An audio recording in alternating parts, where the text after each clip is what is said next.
Good morning, dear students. In last lecture, we have completed a very important section of entropy change. Now, in today's lecture, we will explain our last part, which is free energy. Again, first of all, we will see the definition of free energy. That what is free energy? Just see. According to entropy change,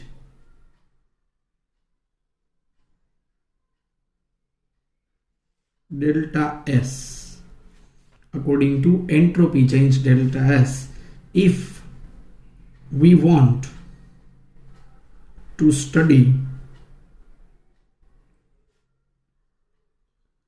spontaneity of any chemical reaction,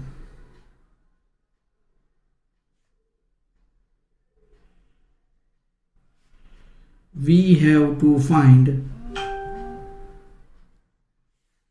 entropy change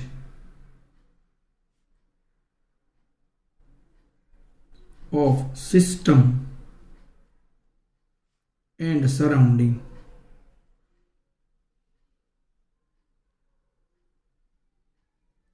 ये हम सब जानते हैं. अगर हमें entropy change के तौर पर स्पॉन्टेनिटी ऑफ रिएक्शन फाइंड करना है तो हमें सिस्टम और सराउंडिंग का एंट्रोपी चेंज फाइंड करना पड़ता है.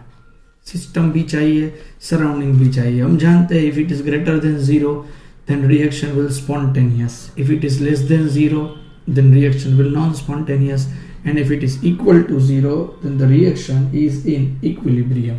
Okay, ये हम सब ये पॉइंट जानते हैं. चलिए अभी हम आगे बढ़ते हैं. But if we want to find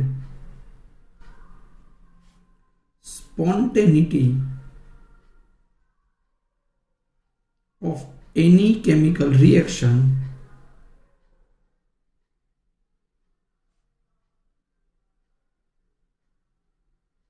with free energy, we have to find free energy change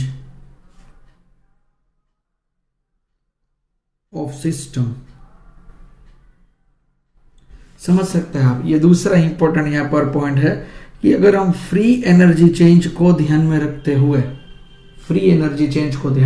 हुए अगर हम ये प्रूव करना चाहते हैं कि रिएक्शन स्पॉन्टेनियस है कि नहीं है, तो हमें सिर्फ सिस्टम का ही फ्री एनर्जी चेंज फाइंड करना पड़ेगा. एंट्रोपी में हमें सिस्टम और सराउंडिंग दोनों चाहिए होते हैं, बट फ्री एनर्जी के लिए हमें सिर्फ सिस्टम का ही एनर्जी चेंज फाइंड करना पड़ता है. ये उसका प्लस पॉइंट है.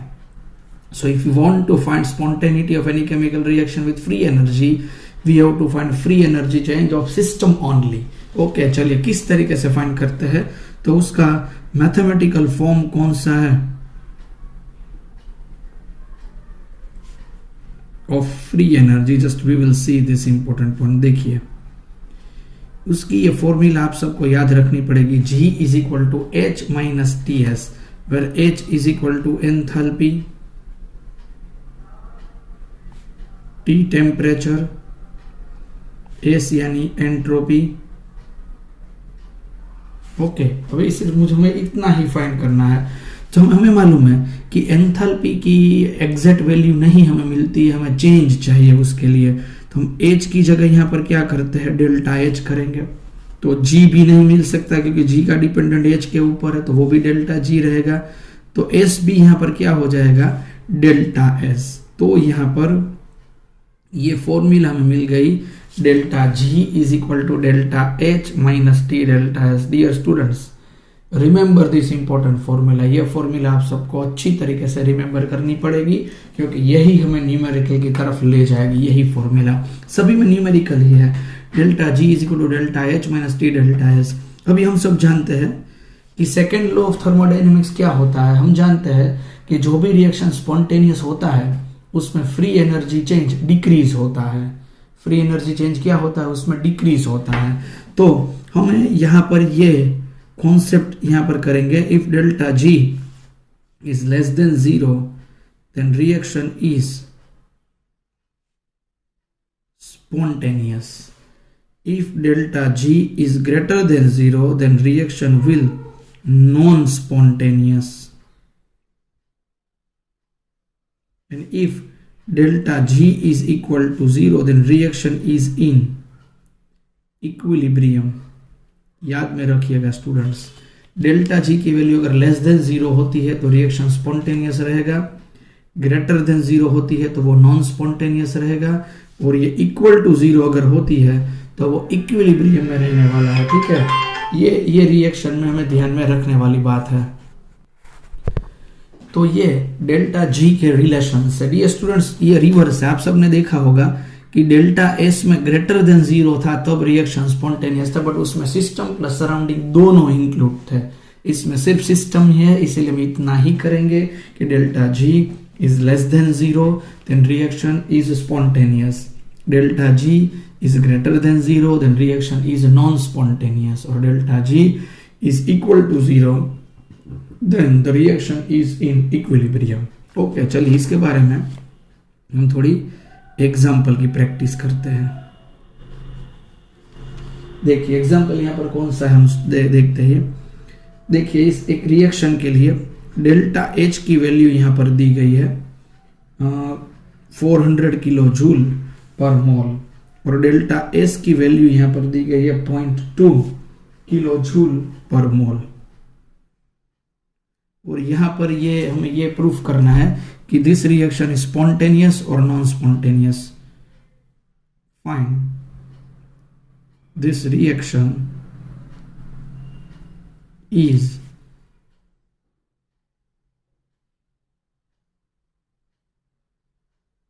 स्पॉन्टेनियस और नॉन स्पॉन्टेनियस, ये हमें फाइंड करना है। चलिए किस तरीके से फाइंड करना है, रिएक्शन स्पॉन्टेनियस है कि नॉन स्पॉन्टेनियस है, इसमें यहाँ पर कहा गया है ये नॉर्मल कंडीशन का टेम्परेचर है, इसलिए 298 केल्विन भी दिया हुआ है। तो किस तरीके से हम फाइंड करेंगे, फॉर्मूला हमारे सामने यही है ना, बहुत ही आसान है।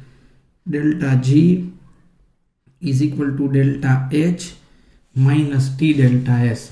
डेल्टा एच की वैल्यू कौन सी दी गई है 400, टेम्परेचर कौन सा दिया हुआ है 298, डेल्टा एस की वैल्यू यहाँ पर क्या है 0.2, तो 298 इंटू 0.2 यानी ये रहा 59.6। इसको हम 400 में से सब्सट्रैक्ट करेंगे, आंसर आ गया 340.4 kilo joule, greater than 0 answer है। सो ग्रेटर देन 0 आ रहा है तो रिएक्शन कौन सा रहेगा, नॉन स्पॉन्टेनियस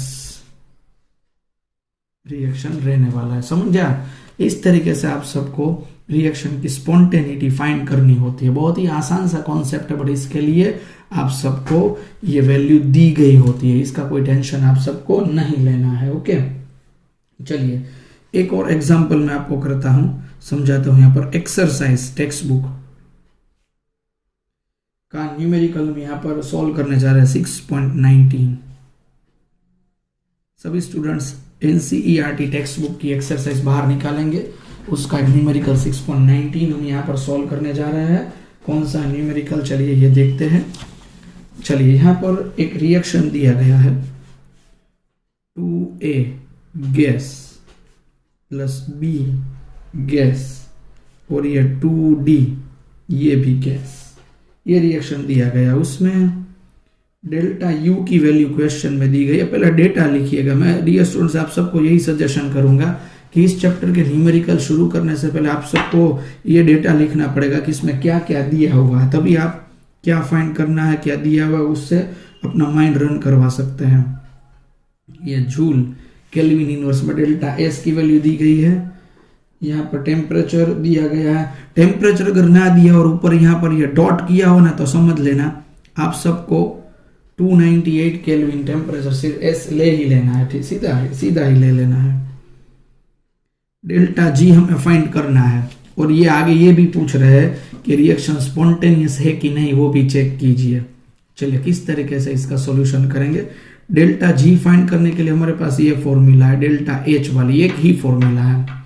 तो डेल्टा एच हमें पहले चाहिए होगा, इसमें डेल्टा यू है, तो डेल्टा एच की वैल्यू हम कैसे फाइंड करेंगे?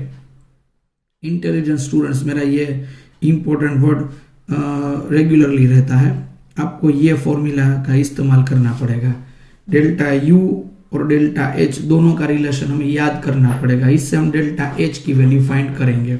ओके, चलिए डेल्टा यू की वैल्यू क्या है? -10.5 ये दी गई है। ये डेल्टा एन यानी क्या रहेगा?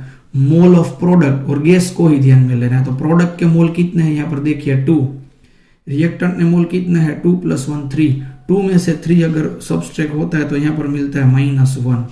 ये आर की वैल्यू, ये आर है 8.314 इंटू 10⁻³ गैस कांस्टेंट की वैल्यू किलो जूल में फिक्स रहती है क्योंकि ये किलो जूल वाला है। 8.314 इंटू 10⁻³ और ये टेम्परेचर यहाँ पर है 298, ठीक है। तो यहाँ पर ये 8.314 इंटू 298 ये टेम्परेचर है। देखिए अभी हम करते हैं 8.314 इंटू 298 डिवाइड बाई 1000, ये मिल गया हमें, ये -10.5 है, ये -2.477 मिला। अभी इसमें ज्यादा मुझे मत पूछेगा किस तरीके से ये हुआ वो हुआ, ये तो मैथमेटिकल फॉर्म में आप सबको सीधा कर लेना होता, ठीक है। ये हो गया -12.97 और इसका यूनिट यहाँ पर आ गया ये किलो जूल, क्योंकि ये किलो जूल में दिया हुआ था। तो मिल गए यहाँ पर डेल्टा एच की वैल्यू। अभी हम क्या करेंगे? Delta G is equal to delta H minus T delta S, ये फॉर्मूला लेंगे। डेल्टा एच की वैल्यू यहाँ पर कौन सी मिली? -12.97, टेम्परेचर है 298। डेल्टा एस की वैल्यू यहाँ पर दी गई है -44.1, पर ध्यान से देखिएगा ये जूल में है, उस जूल को हमें पहले किलो जूल में कन्वर्ट करना पड़ेगा। तो जूल को किलो जूल में कन्वर्ट करने के लिए हमें 1000 से डिवाइड करना पड़ता है। तो ये रहा 0.0441, 44.1 को 1000 से हम डिवाइड करते हैं तो ये होता है, ठीक है। ये हो गया माइनस माइनस प्लस, माइनस दिया हुआ है पहले से क्वेश्चन में ही। इसको हम 298 से मल्टीप्लाई करते हैं, आंसर आएगा 13.97। इससे हम 12.97 जनरल मैथमेटिकल स्टेप 0.1718, ये हो गया डेल्टा जी स्टैंडर्ड 0.1718। और यहाँ पर यूनिट जो यहाँ पर ये हो रहा है डेल्टा जी का 0.1718 का, वो यहाँ पर हो रहा है किलो जूल में, ठीक है। किलो जूल में ये यूनिट हो गए, ये डेल्टा जी की वैल्यू मिल गई। आप सब समझ सकते हैं कि ये वैल्यू ग्रेटर देन 0 है, ग्रेटर देन 0 है, यानी this reaction is non spontaneous reaction. ये रिएक्शन नॉन स्पॉन्टेनियस रहने वाला है। तो टेक्स्ट बुक का जो एक्सरसाइज, टेक्स्ट बुक का 6.19 मुझे करवाना था, ये एक्सरसाइज का मैं सॉल्यूशन कर लिया है और न्यूमेरिकल के साथ ही हम यहाँ पर आगे बढ़ते जा रहे हैं, ठीक है। चलिए अभी हम उसका एक और न्यूमेरिकल की प्रैक्टिस करने जा रहे हैं। चलिए ये न्यूमेरिकल एररलेस में से second and third law of thermodynamics में से हम करने वाले हैं और ये एमसीक्यू नंबर है ये वाला 54। अब एररलेस में से 54 नंबर का एमसीक्यू यहाँ पर निकाल सकते हैं। चलिए देखिएगा, फॉर द रिएक्शन, यहाँ पर रिएक्शन दिया हुआ है Ag2O solid 2Ag solid plus 1/2 O2 gas, ठीक है। ये रिएक्शन दिया हुआ है। तो वैल्यू ऑफ डेल्टा एच की वैल्यू यहाँ पर दी गई है 30.56 किलो जूल पर मोल, ये डेल्टा एच की वैल्यू यहाँ पर है। Delta S 0.066 kilo joule kelvin inverse mole inverse, ये भी दिया गया है। क्वेश्चन में पूछा गया है now find the temperature when free energy change for reaction will be 0। तो डेल्टा जी की वैल्यू यहाँ पर 0 दी गई है। अगर ऐसा नहीं किया हो और क्वेश्चन में ऐसा इंडिकेट किया हो कि रिएक्शन इक्विलिब्रियम में है, तो भी हमें डेल्टा जी की वैल्यू यहाँ पर 0 ले लेनी पड़ेगी। ओके, चलिए तो ये रिएक्शन हो गया delta G is equal to 0 यहाँ पर जो किया गया है। टी हमें फाइंड करना, कौन सी फॉर्मूला लेंगे? Delta G is equal to delta H minus T into delta S, ये हो गया 0, ये हो गया 30.56।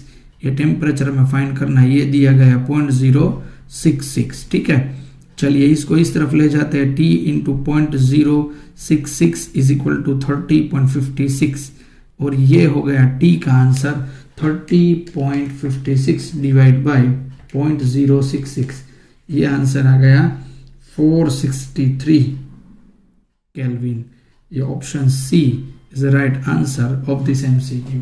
तो हम आसानी से ये मैटर भी यहाँ पर समझ सकते हैं कि के टी का जो टेम्परेचर की जो वैल्यू है वो 463 केल्विन यहाँ पर हम ले सकते हैं। ओके, तो ये 54 नंबर के एमसीक्यू का सॉल्यूशन हमने यहाँ पर रख दिया है। Is it clear to all? तो ये हो गया एमसीक्यू नंबर 54 का सॉल्यूशन।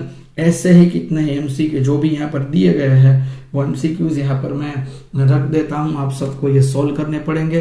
वैसे लेक्चर भले ही हमारा आज का 16 to 17 मिनट्स का हो, बट मैं आज आपको वर्क इतना यहाँ पर दूंगा कि आपको अच्छी तरीके से सॉल्यूशन करने के लिए टाइम लेना पड़ेगा। अभी लास्ट 2 और 3 लेक्चर्स ही हमारे बाकी है ये चैप्टर खत्म होने में, ताकि ये चैप्टर भी हमारा आसानी से अच्छी तरीके से खत्म होने वाला है। इस चैप्टर की हमारी कैरेक्टरिस्टिक ये रही यहाँ पर, क्योंकि हमने इस चैप्टर को कंबाइन लेके चले हैं, यानी एररलेस का सॉल्यूशन भी हम साथ में लेकर चले हैं, और आपको उसमें कोई भी दिक्कतें ना हो उसके लिए मैंने बहुत ही यहाँ पर ध्यान रखा हुआ है।